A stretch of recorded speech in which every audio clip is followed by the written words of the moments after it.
Je pense qu'il y a une éthique de la mise en scène. Quand on est en face d'artistes qui se donnent et qui proposent au plateau et qui vont aller même chercher des choses qui peuvent être parfois assez bousculantes, on a une responsabilité de maintenir un cadre dans lequel les interprètes ne s'abîment pas. Pour moi, déjà dans ma formation en tant que comédienne, à l'école, ça a été très important pour moi d'être dans des cadres sains, en tout cas voilà, de ne pas se faire malmener par des metteurs ou des metteuses en scène. Et je pense que ça, c'est une des principales responsabilités. Quand on mène un projet et quand on demande à des artistes de se donner au plateau, on est responsable de ça.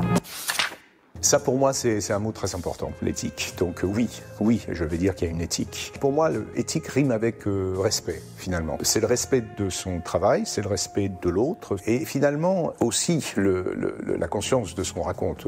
Il y a certains sujets qui sont extrêmement difficilement supportables.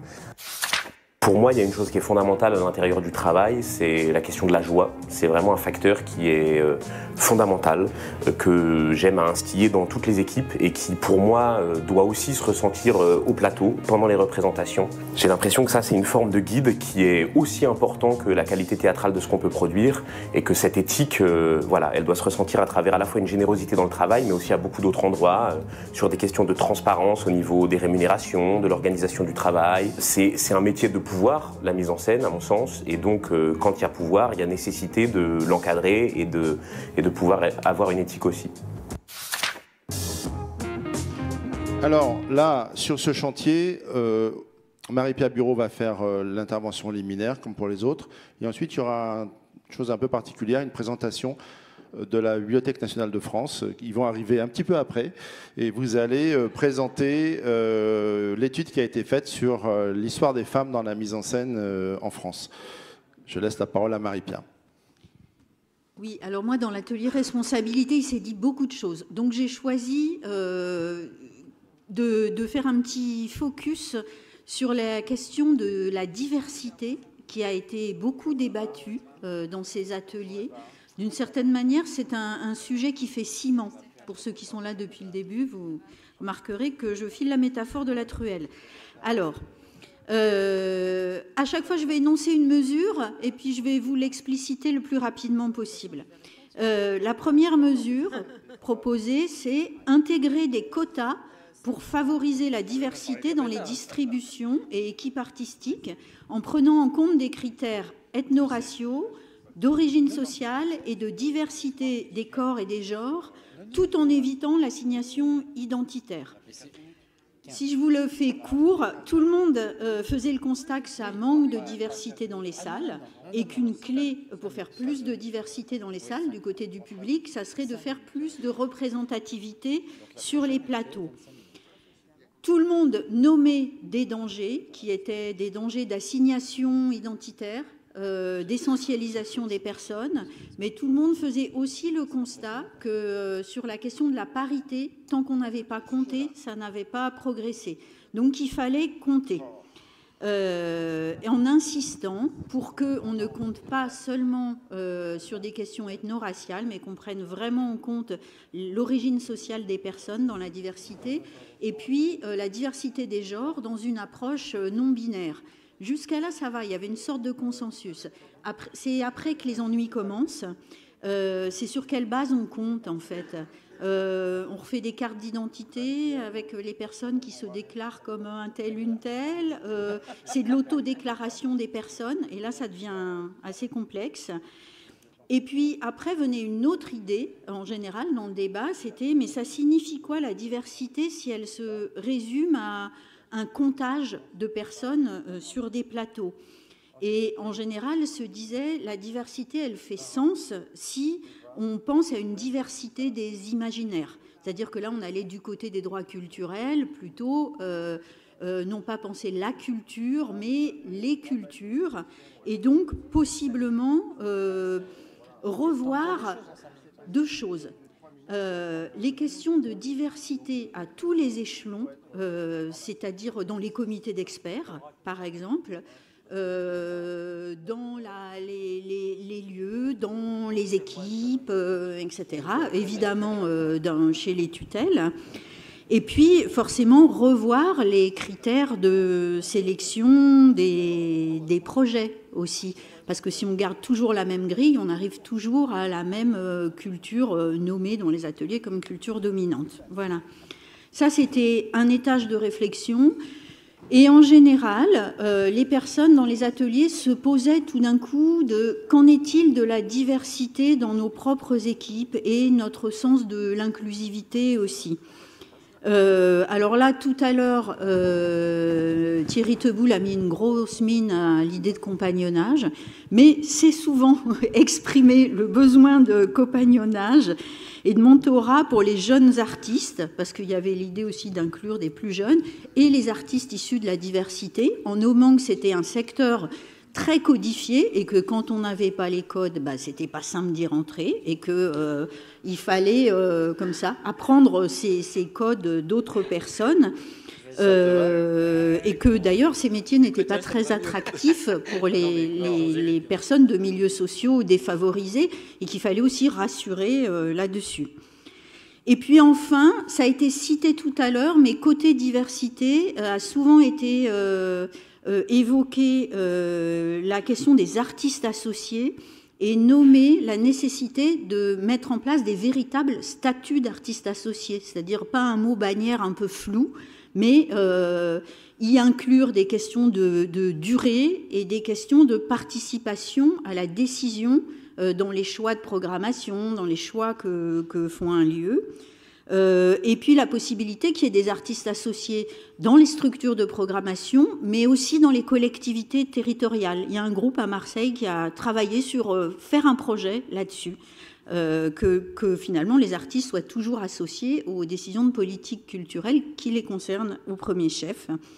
Voilà, et puis avec l'idée d'une rotation souhaitable entre les artistes associés, avec une sorte de constat que c'était toujours un peu les mêmes, en tout cas le ressenti de ça, et qui, avec un véritable statut, il faudrait imaginer que ça tourne mieux. Voilà ma petite synthèse de la diversité. Je me sens... Stéphane. Marie-Pierre, merci. Non, on est là. On était en coulisses en train de se reposer un peu, mais on enchaîne tout de suite avec la BNF et qui va vous faire un exposé court, rapide et qui doit vous inciter à, je vais faire un peu de promo, à acheter le numéro de la revue d'histoire du théâtre consacrée à l'histoire des femmes dans la mise en scène en France. Voilà. À vous. Bonjour, alors on a plusieurs fois entendu au cours de l'après-midi, on ne va pas vous refaire l'histoire, mais nous on est historiens. Et d'ailleurs on a raté notre entrée, donc voilà, ça le prouve. Avant tout, nous tenons à remercier Cyril Legris, président du syndicat national des metteuses en scène, de nous avoir donné l'opportunité de présenter notre travail. Merci aussi à Stéphane Fievet, qui a fait le lien entre les assises et notre recherche. Nous allons vous présenter en quelques minutes le chantier de recherche intitulé « Pour une histoire des metteuses en scène » que nous avons co-dirigé, Joël Hudevol et moi-même, sous l'égide de la Société d'histoire du théâtre. Ce chantier comprend 3 volets. Tout d'abord, le numéro 299 de la Revue d'histoire du théâtre, qui est paru en novembre dernier. Il s'ouvre avec une préface de Julie Deliquet et réunit 17 articles sur le sujet. Ces articles sont suivis d'un entretien avec Ariane Nouchkine et d'un autre avec Hélène Sixou. Le volume est abondamment illustré, mais il faut savoir que les images ont parfois été difficiles à trouver, car les femmes sont très rarement photographiées en train de mettre en scène. Ce volume peut être commandé en ligne sur le site de la Société d'histoire du théâtre. Deuxième volet, 5 podcasts accessibles en ligne sur le même site. Les 5 femmes interviewées sont Brigitte Jacques, Anne Delbé, Anne-Laure Liégeois, Chantal Morel, Sophie Loukachevski. Enfin, 3e volet, un dictionnaire des metteuses en scène en ligne. Ce dictionnaire en est à ses débuts. Il ne contient aujourd'hui que 35 notices, mais d'autres sont en préparation et l'appel à contribution est toujours ouvert. Ce chantier est né de la volonté de la Société d'histoire du théâtre de rééquilibrer ses publications en matière de genre et de faire une place plus grande aux femmes. Des travaux sont depuis longtemps menés sur les actrices, mais peu de travaux historiques ont été réalisés sur les metteuses en scène. Les metteuses en scène d'aujourd'hui ne sont pas une génération spontanée. Leurs devancières ont tout simplement été occultées par l'historiographie. Cette nouvelle orientation de la Société d'histoire du théâtre a été donnée par Marcel Bozonnet et Clément Hervieux-Léger, qui se sont succédés à la présidence de l'association. Un autre élément à compter dans notre réflexion, le colloque sur le matrimoine de septembre 2022, qui a eu lieu au Centre dramatique national de Montluçon, dirigé par Carole Thibault, et qui s'intitulait « Traces et héritage, les créatrices au théâtre de 1970 à nos jours ». Ce colloque a été l'occasion d'une prise de conscience que les archives publiques comprenaient majoritairement des archives d'hommes de théâtre, à part peut-être pour les acteurs et les actrices pour lesquels la parité est mieux respectée. Les historiens étaient donc privés de sources concernant les femmes de théâtre, et notamment les metteuses en scène et les autrices. Suite à ce colloque, de nouvelles orientations ont été prises au département des arts du spectacle de la BNF pour la collecte d'archives de metteuses en scène. En 2024, par exemple, sont entrées dans les collections les archives de Brigitte Jacques-Wachmann, de Michel Fournier, de Madeleine Loarn ou encore de Suzanne Bing, qui était la collaboratrice de Jacques Copeau. Par ailleurs, il nous a semblé nécessaire de stimuler la recherche et de lancer le chantier pour une histoire des metteuses en scène. Alors, nous allons maintenant vous présenter les premiers enseignements qu'on peut tirer des études menées. Le premier enseignement est une hypothèse de périodisation de cette histoire. On peut en effet distinguer 3 périodes. Sous l'Ancien Régime, la notion de mise en scène n'existe pas, mais on constate la présence de femmes de théâtre influentes à la tête de théâtres, de compagnies, qui jouent un rôle sur le plateau, dans la direction d'acteurs et dans la conception du spectacle, et qui écrivent des textes théoriques sur ce qu'on nommera plus tard la mise en scène. On peut citer Madeleine Béjart, Mademoiselle Clairon, Mademoiselle Duménil. La deuxième période s'étend de 1880 à 1950. À cette époque, il est difficile pour une femme d'être uniquement metteuse en scène, alors que les hommes le sont. Elles sont metteuses en scène tout en étant actrices, directrices de théâtre, autrices ou femmes dans l'ombre d'un metteur en scène.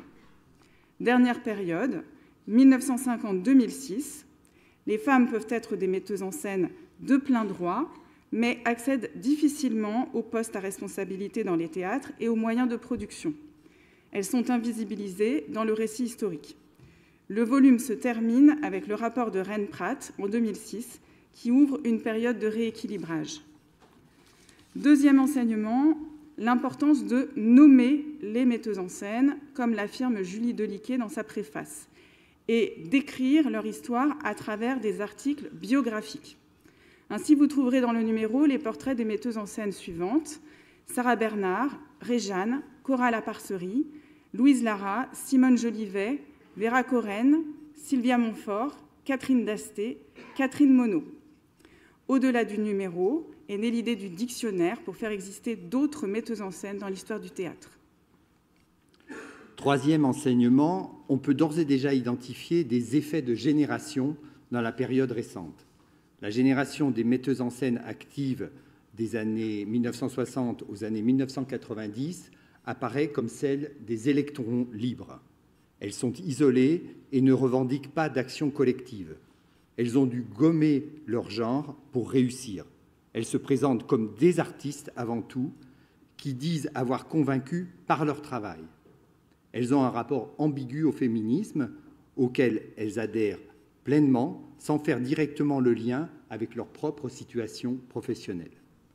Mais cette génération a préparé le terrain pour la suivante. La génération actuelle est moins confrontée à la concurrence des hommes. La différence de genre est beaucoup moins un problème. La nouvelle génération entre dans un monde de parité et non dans un monde d'hommes. Elle est plus solidaire, plus consciente de la nécessité et de la légitimité du combat pour un rééquilibrage. Et comme le dit Julie Deliquet dans sa préface, à nouveau, aujourd'hui, nous avons une place à inventer et non pas une place à prendre.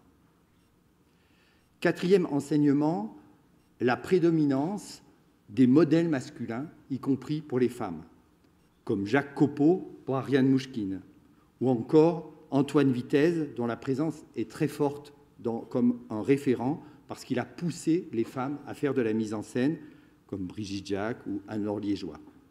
Mais on peut dire qu'avec la nouvelle génération, évidemment, des figures justement comme Ariane Mnouchkine peuvent devenir un modèle.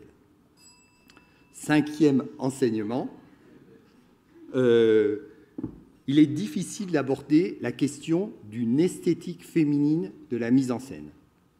Le sujet, en effet, n'a pas beaucoup de sens. Mais en réalité, on constate que certains clichés ont la vie dure. Les femmes seraient plus sensibles à la mode et aux vêtements, et donc apporteraient un soin particulier aux costumes. Les femmes, quoi qu'elles le récusent, seraient assignées à des genres. Le documentaire, l'intime ou le théâtre pour enfants.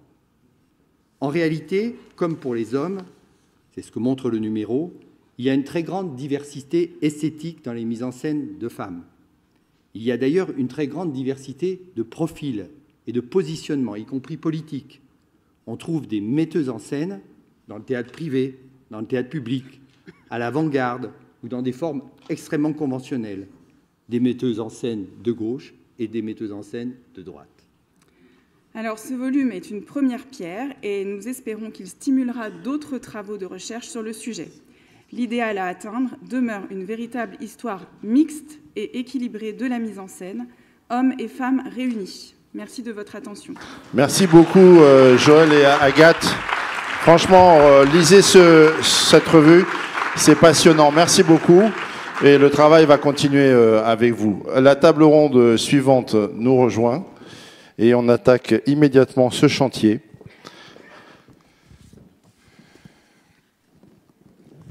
Où on va traiter des notions d'égalité, principalement telles qu'elles ont été...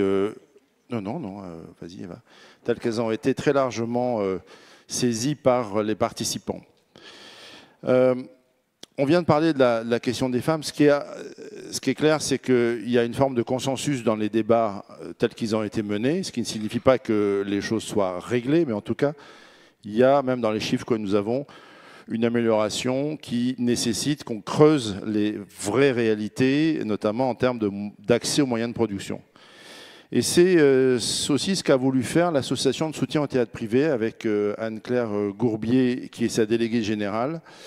Et je vais être un peu cash, on ne s'attendait pas à ce que la STP fasse ce travail, et vous l'avez fait, donc bravo. Qu'est-ce qui a conduit la STP à se dire c'est un sujet où on doit dire quelque chose ? Merci de me donner la parole dans ce cadre et encore bravo pour l'organisation des assises. Eh bien, donc la STP, c'est une association qui est en fait un organisme de filière pour le théâtre privé. Il est financé par l'État, la ville de Paris notamment. Il collecte aussi une taxe sur la billetterie des spectacles. Et donc, vous l'avez compris, nous soutenons le théâtre privé, mais nous sommes vraiment sur un domaine qui est celui de l'intérêt général. Et donc, fort de ce constat, il nous paraissait tout à fait légitime et pertinent d'investir ce sujet. Nous investissons d'autres sujets aussi, d'ailleurs, comme la transition écologique, par exemple, et donc, bien évidemment, la question de la place des femmes dans notre champ, mais également des violences et harcèlements sexistes et sexuels, devait absolument être documentée et ne devait pas rester un impensé dans notre champ.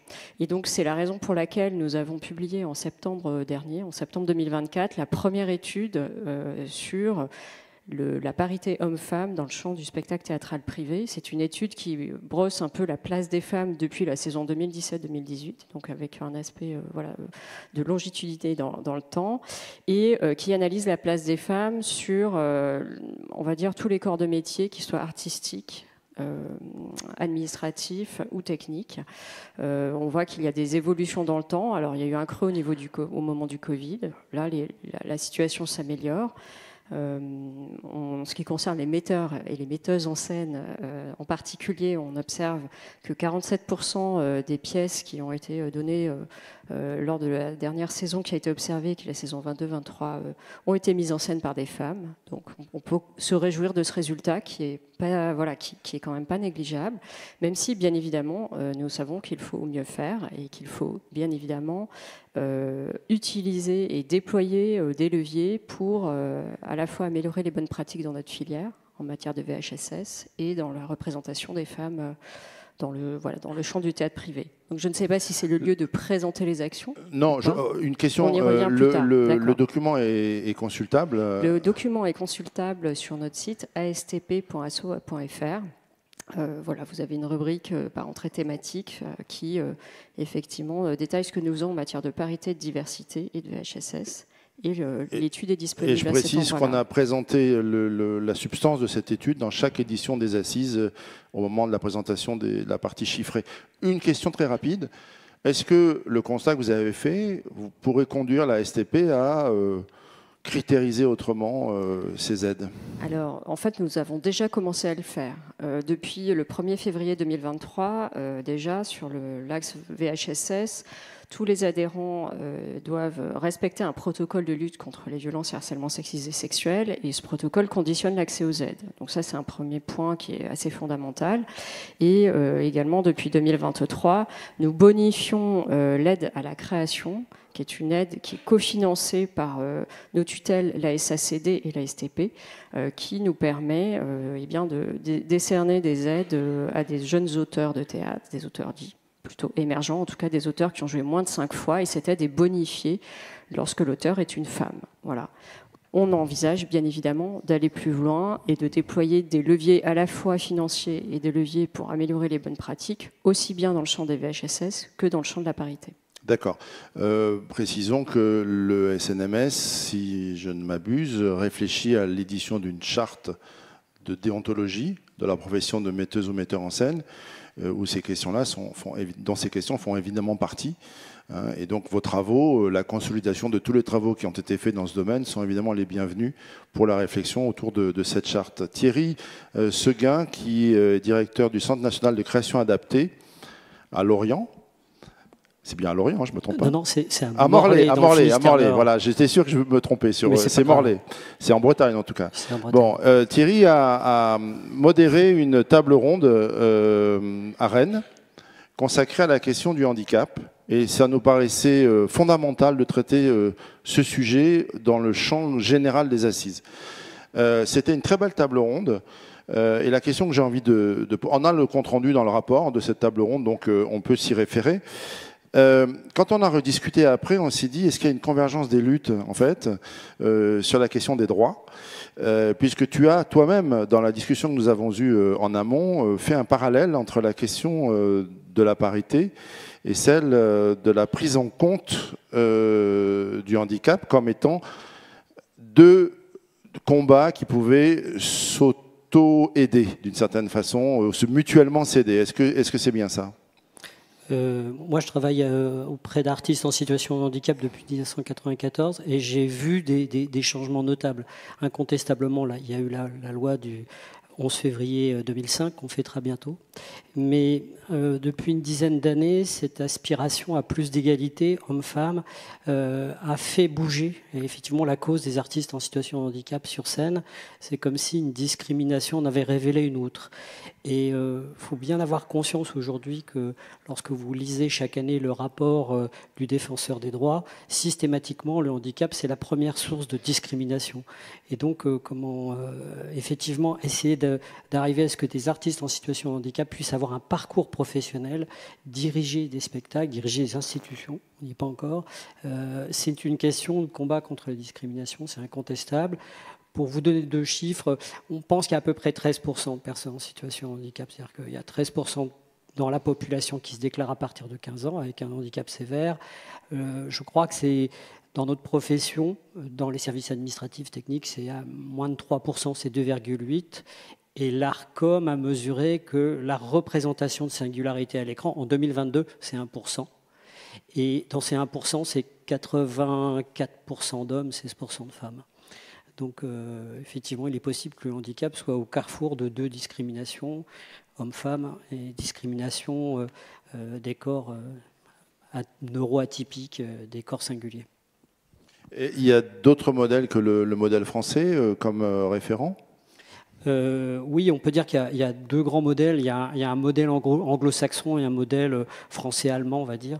En Angleterre, la question de la place des personnes en situation de handicap sur scène, elle a été vue à travers les droits civiques. En France, la prise en charge du handicap s'est faite par les politiques sociales et donc elle se pense aujourd'hui à travers les dispositifs de financement de la vie culturelle. Donc c'est un peu différent et on peut constater en Angleterre il y a une avance qui est liée à l'héritage des Jeux Olympiques de 2012 avec la création d'une agence qui s'appelle Unlimited qui a énormément œuvré à la place des artistes en situation de handicap, surtout de handicap physique sur scène. Et la naissance d'un dispositif qui s'appelle les Alliés, là-bas, et qui finance en fait une sorte d'auxiliaire artistique qui vient aider les processus de création à se faire. Un dernier point, c'est qu'à Rennes, on a évoqué une singularité, celle de l'école du TNB, qui a intégré la question du handicap dans l'enseignement. Et est-ce que, pour toi, et je fais le pont avec le chantier tout à l'heure lié aux enjeux de formation, est-ce que les questions qu'on traite là, dans ce chantier-là, ne sont pas des éléments qu'il faut, dès le début, intégrer au processus pédagogique ? Que vous discutiez en France, en Allemagne ou en Corée où j'étais récemment, systématiquement le premier sujet qui émerge, c'est la question de l'accès à la formation. C'est-à-dire que les personnes en situation de handicap, dès leur enfance, vont avoir énormément de mal à avoir accédé à l'éducation artistique culturelle, puis au conservatoire, et c'est encore plus difficile d'entrer dans une grande école nationale supérieure, comme ici, ou dans une école des beaux-arts. Et donc, en fait, c'est à cet endroit-là que se joue la plus grosse expérimentation. Il y en a une deuxième qui va être importante pour tout changer, c'est adapter les dispositifs.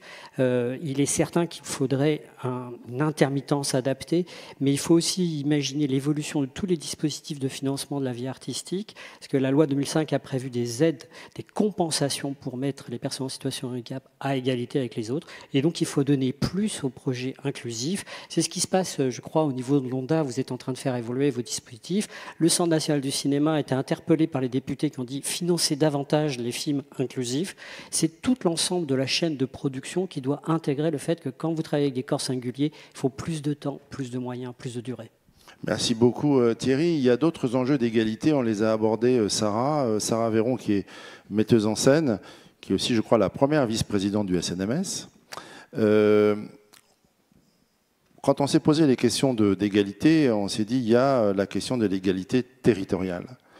Ce qui nous a conduit à ouvrir les assises, alors de façon numérique, pas physique, au territoire ultramarin, les Antilles, donc Guadeloupe, Martinique, Guyane, et l'océan Indien. Et comme je le disais en préambule, malheureusement sans Mayotte, puisque la date a été fixée avant la date du cyclone, donc on n'a pas pu entendre les artistes mahorais et mahoraises.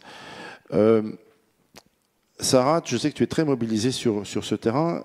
Quels sont les enseignements majeurs des assises sur cette question des territoires ultramarins, de la continuité territoriale ? Alors, dès le départ, tu le dis, quant au syndicat national des metteurs et metteuses en scène, au niveau de la commission, on a pensé les assises. C'était extrêmement important de décaler aussi notre regard en dehors de l'Hexagone et de ne pas oublier les territoires ultramarins. Pour en avoir discuté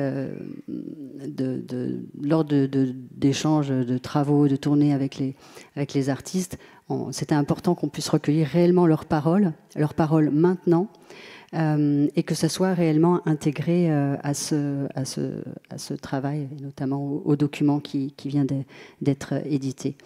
Ce qui était assez effectivement surprenant, il y a eu le temps de mettre en place les choses. On s'aperçoit que c'est effectivement des sessions qui ont été en visio, vraiment en bout de course.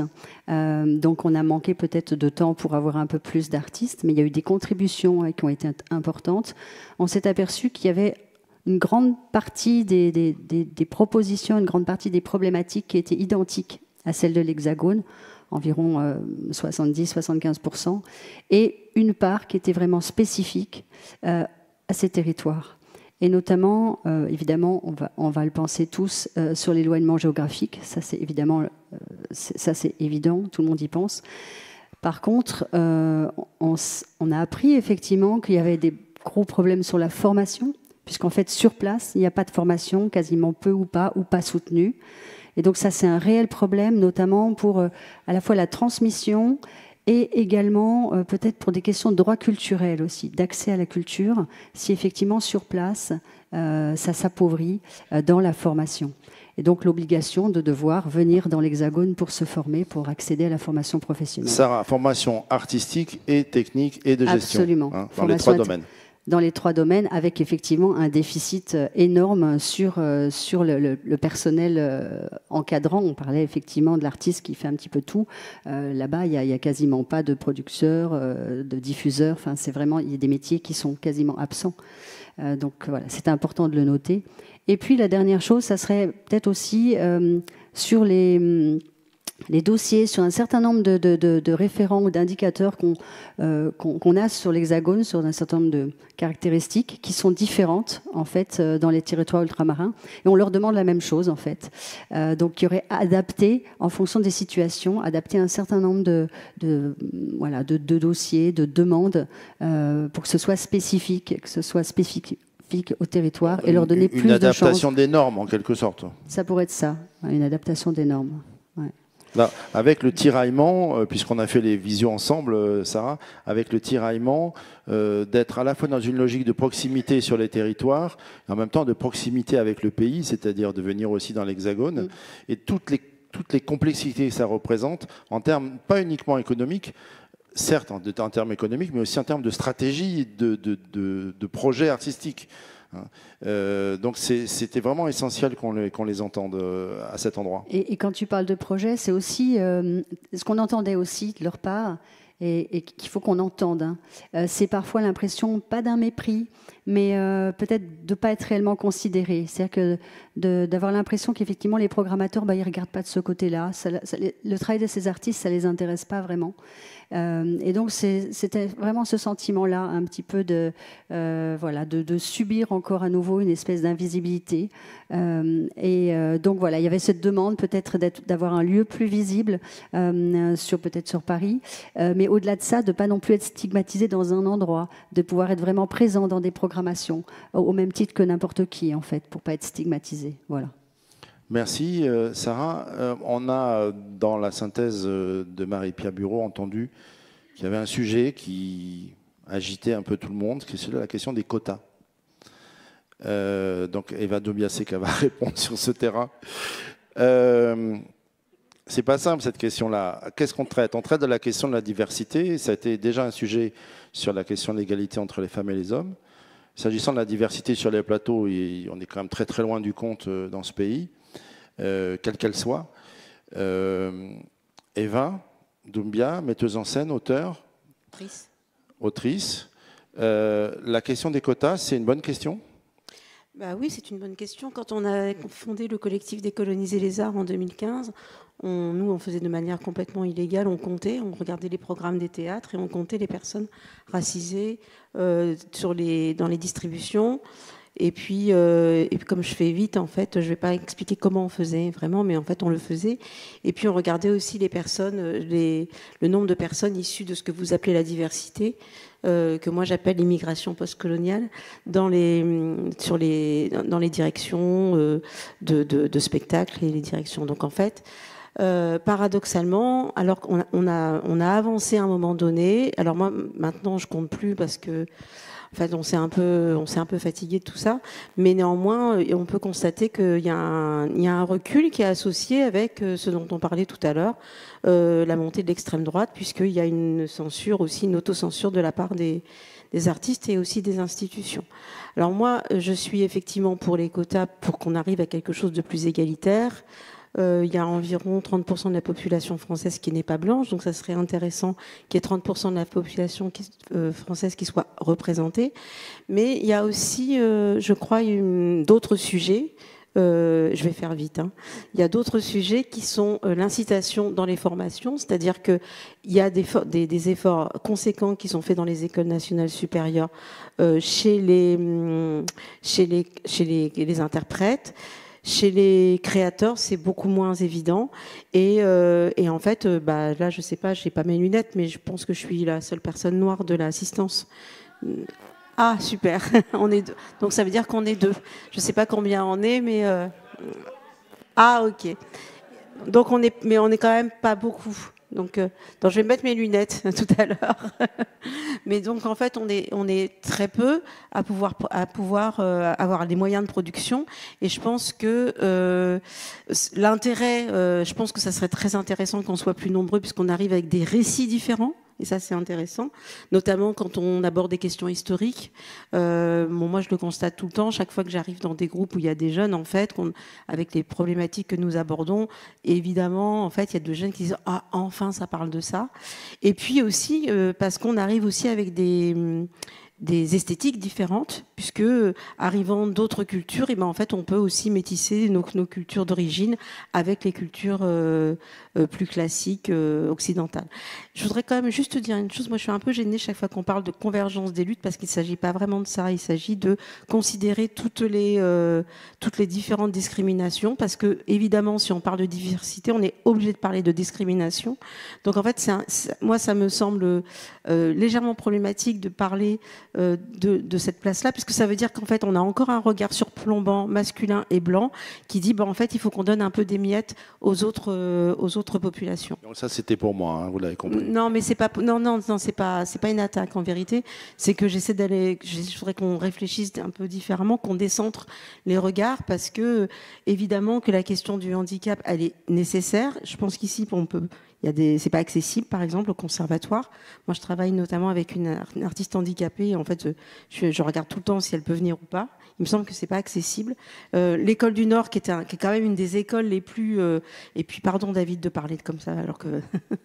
mais c'est quand même une des écoles les plus progressistes. En fait, elle n'est pas accessible, en fait, pour les personnes qui sont en fauteuil. Et c'est important, en fait, d'avoir aussi en tête que toute la population, c'est vraiment une question d'égalité plus que de convergence des luttes. Merci. Mais Eva, il y a une chose peut-être à préciser. On est ici aux Assises nationales de la mise en scène. Et la question qu'on a posée, nous, c'est celle de la responsabilité des metteurs en scène. On l'a posée vis-à-vis de tout un tas de sujets, dont celui-ci, y compris sur l'écologie, etc. Je crois que d'ailleurs, dans ta synthèse, Marie-Pia, il y a une petite partie sur la notion de responsabilité, comment elle est vécue par ceux que tu as entendus. La réponse à ce que tu dis, c'est aussi que les metteuses et metteurs en scène s'emparent de cette question. Ça passe par la formation, mais ça passe aussi par des choix esthétiques, des choix de projets. Mais il faut aussi que les metteurs en scène arrivent des différents quartiers. Effectivement, il y a la question territoriale, c'est-à-dire qu'il faut inciter aussi à des personnes qui ont des choses à dire et qui ont... il faut que quand on est, je sais pas moi, en atelier, qu'on repère... moi ça m'est déjà arrivé de repérer quelqu'un qui était au plateau, lui dire je crois que tu es plutôt metteur ou metteuse en scène, et quelqu'un qui arrive de ce que vous appelez la diversité pour raconter des histoires, parce qu'en fait moi je l'ai vécu, se dire metteur en scène, se dire auteur ou autrice, c'est quand même un choix qui est, c'est quand même il faut passer plusieurs étapes de se dire j'ai le droit de le faire. Il y a un syndrome d'imposture. Moi, je me sens pas du tout impostrice. Non, mais j'écoute, hein, donc non, je non, réagis. mais il y a une question, mais effectivement, de se dire, je vais travailler, par exemple, je vais enseigner au conservatoire, c'est pas quelque chose qui est facile, en fait, parce que souvent, ça s'associe aux questions d'origine ethnique, aussi la question sociale. Et c'est important aussi de se le dire, parce que oui, je pense qu'il faut aussi... et là, c'est peut-être au niveau aussi des écoles et puis des institutions, pouvoir inciter des gens qui n'iront pas forcément vers la mise en scène alors qu'ils ont énormément de choses à dire. Souvent, ils écrivent. C'est beaucoup plus simple parce qu'en fait, on est seul dans l'écriture. Mais je pense que c'est intéressant aussi d'inciter dans les formations à la mise en scène qui sont très peu nombreuses en France, c'est un autre sujet, des personnes dites racisées à pratiquer ce métier. Merci. Irène Basilis, je vais me planter sur le titre « Haut fonctionnaire », mais tu vas le donner. Si, c'est important parce que le titre décrit précisément le champ de ta responsabilité. Quand on a commencé à discuter avec le ministère de la Culture, il y a une question qui a été assez directe, ça a été « c'est quoi les livrables ? À quoi ça sert ?» Et donc, quand on s'est dit, oui, effectivement, il faut qu'au terme des assises, il y ait une production de contenu, c'est fait, une production d'action, c'est encore à faire. Et puis, des propositions plus précises, écrites. Et donc, dans ces propositions, l'idée d'une charte de déontologie est arrivée en disant c'est un livrable des assises. En tout cas, c'est un chantier à construire. Et donc, en ayant écouté une partie de nos débats, ce qui a été dit auparavant, est-ce qu'on peut compter sur le ministère pour valider l'idée d'une charte de déontologie et l'idée, je dis bien, et participer au travail de sa rédaction? Eh bien, merci de m'avoir invité. Je sens que ça va être intéressant. Alors, sur une charte de déontologie, c'est bien. Moi, j'insiste quand même sur la responsabilité. C'est-à-dire que je ne sais pas quel sujet est abordé ou sera abordé dans cette charte de déontologie. Ce que je sais, c'est que la diversité, c'est un mot valise et qu'il faut éviter de l'employer dans tous les sens, parce qu'au bout d'un moment, il n'a plus de sens. Ce qui a un sens, c'est les discriminations qui sont bien cernées, énoncées dans la loi. Elles sont au nombre de 26, et donc il y a des discriminations sur lesquelles, effectivement, des mesures ou des actions ou des chartes peuvent être assez facilement rédigées. Encore faut-il quand même savoir d'où on part, c'est-à-dire qu'en général, il faut faire un diagnostic quand même de où on en est par rapport à telle ou telle discrimination pour pouvoir dire quelque chose de ça. Je signale quand même que dans la loi, les discriminations sont vues à l'endroit de l'accès aux services publics, quand même beaucoup. L'accès à l'emploi en fait partie, évidemment, aussi. Mais du coup, je pense qu'il faut quand même bien savoir comment on travaille par rapport à ces questions discriminantes. Et du coup, ne pas toujours associer la diversité avec un seul des critères de discrimination. Et par ailleurs, éviter d'employer ce mot si on ne sait pas exactement comment on peut identifier et traiter ce dont on parle. Donc ça, c'est une petite parenthèse et c'est pas du tout pour être uniquement sur l'aspect réglementaire, mais je pense que c'est quand même important parce que ce mot diversité, il est quand même employé, excusez-moi, un peu à tort et à travers. Mais en fait, il y a quand même l'idée, effectivement, de savoir comment on permet l'égalité d'accès. Alors l'égalité d'accès, sans doute à la formation, sans doute à l'exercice d'un métier, sans doute à l'accès à des moyens aussi. Voilà. Donc tout ça, c'est des choses très tangibles qui peuvent être sans doute très concrètes aussi dans le métier de la mise en scène. Après, quand on parle de charte, moi je parle de responsabilité parce que si on parle par rapport à la question de l'égalité réelle entre les femmes et les hommes, et si on parle de la nécessité de lutter contre les violences et harcèlements sexuels et sexistes, je pense qu'il faut éviter de reporter la responsabilité sur d'autres. Les employeurs ont une responsabilité dans ce domaine de la lutte contre les VHSS. Il ne faut pas toujours dire « oui, mais en fait, il y a une plainte, oui, mais en fait, la justice, oui, mais en fait, la chose n'est pas jugée, la présomption d'innocence ». Il n'y a pas de présomption d'innocence dans le droit du travail, en fait. Donc l'employeur, dans le droit du travail, il est tout à fait responsable de faire en sorte que des conditions soient établies pour ce cadre de travail en respectant la sécurité des salariés et en évitant la reproduction de faits graves. Donc, à partir de là, il y a une responsabilité qui est très claire. C'est un employeur public ou c'est un employeur privé, c'est du droit administratif, c'est du droit du travail, mais c'est très clair.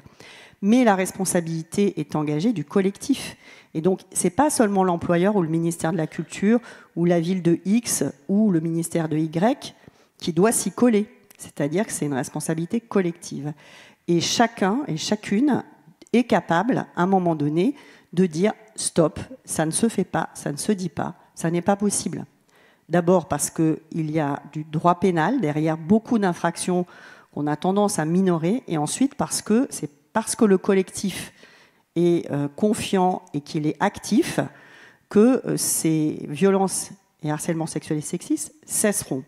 Ensuite, on sait très bien qu'il y a des phénomènes et qu'il y a des situations plus à risque. On sait très bien qu'il n'y a pas que dans la culture que ces situations existent, mais ces situations existent dans un cumul de circonstances qu'on connaît parfaitement dans la culture. Donc, sans stigmatiser un secteur plus que l'autre, d'ailleurs, parce que justement, le périmètre qui est le mien n'est pas seulement celui de la création.